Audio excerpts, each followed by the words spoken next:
a lot about grief and the role that that is playing in the emotions that so many parents and kids are grappling with in this moment. I mean, I think there's so many losses that are hard to even quantify and acknowledge. I mean, for kids, for little kids, it could be a birthday party that they've waited for all year. Remember what a big deal it was having your birthday party when you were 8? For teenagers, it could be all my high school career. I've looked forward to prom and graduation and all these rituals and milestones. Suddenly, those are happening in a very different way. And even parents of older kids, one of my kids is supposed to be getting married in June. Who would have thought you'd ever be saying supposed to be getting married in June? We don't know if that's going to happen at all, or what that will mean in terms of our ability as a family to come together and celebrate this really big occasion. We're also grieving the loss of ordinary life, the ability to just, spontaneously make a plan to meet somebody and spend time in that person's company. And we're losing time. Like, every beautiful spring day that passes by is one more day that takes us closer to winter. That's a little bit dark, but it's true. Like, spring and summer are a limited time offer in Canada. And so we're grieving some of that passage of time. And if this whole feeling of grief is new to you, it's going to feel really, really uncomfortable. You might not, in fact, at first, I think, recognize that the feelings that you're feeling are, in fact, grief. There's exhaustion. There's a restlessness. There's difficulty sleeping, waking up in the middle of the night and having thoughts you don't want to be having in your head and having a hard time chasing them away. And as somebody who's dealt with some grief experiences over the years, most notably the stillbirth of a baby, I remember my brain saying, I just want to go back to the time before this. I just want to, wake up, think it was a terrible nightmare, and have things be different and better like they used to be. Mm-hmm. All of those things are grief. So what do we do about this? Just a couple of thoughts before I throw this over to my brilliant and inspiring friend, Jean. I think we acknowledge the extent of the grief that we're feeling in ourselves, and we validate that experience for others who are thinking, I shouldn't be feeling this sad about the fact that I might not be able to go to prom or to summer camp. In the big picture of things, when people are dying, it's not a big deal. It is, in fact, a really big deal. And the second strategy that worked for me, even in the darkest days after my baby's stillbirth, was to look for the moments of beauty in all that pain. Pain is happening because your heart is breaking, and that means you're loving deeply. And if you can lean into the love and use it as a new lens to look at the world, to see what matters most and to recognize that beauty, that's how you come through a time of grief, in my opinion. Wow, and that is just such a beautiful, beautiful sentiment. And thanks for being so open and honest about your loss.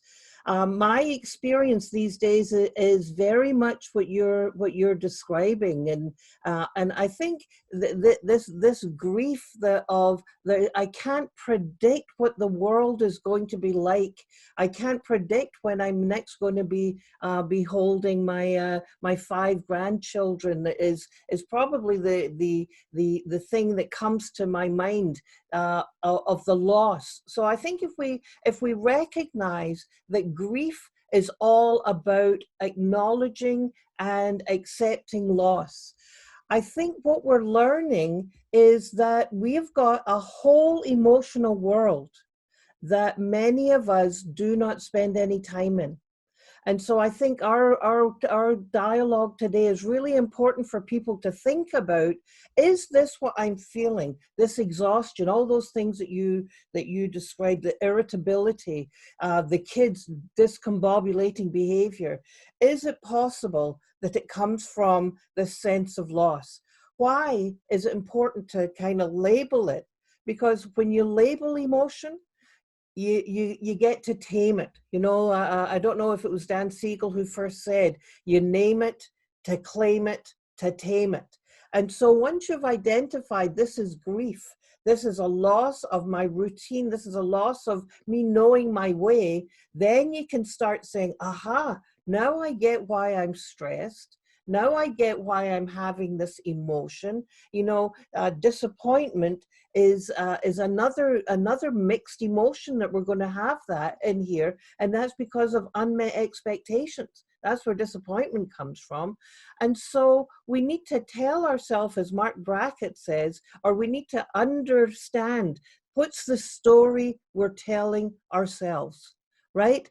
And so as we talk about grief, we recognize, oh man, this is about loss. This is about change. How does my emotional world deal with loss and change? And your wonderful, wonderful suggestion, one, that you acknowledge it for yourself and you accept that pain. You don't cover it up, you accept it, you sit with it, be present with it, and know that you get through this. You will get through this. And one of the other beautiful strategies you've described is to think about the beauty. What have you learned from this? What are you grateful for during this period of time? We talked a little bit about gratitude, but I think now is a time when we can give ourselves permission to feel. There's a wonderful resource that I've been really enjoying. It's Brene Brown, a podcast with she and Mark Brackett in her podcast series, talking about emotion. And I think now is a time when let's feel the emotion, give yourself permission to feel it, and don't be afraid of it, because we are going to get through this. Reach out to people who make you feel better, who make you feel connected. Remember, as I've always said, that it's love and connection that diminishes the stress. So reach out. Don't be going through this on your own. Find a soulmate, soul sister, like I have in Anne Douglas. Oh, thank you, Jean. And just, I think what you said about not running from those emotions, they can feel scary and overwhelming the first time, but you can get through this, and there are a lot of other people to share the journey and help guide you.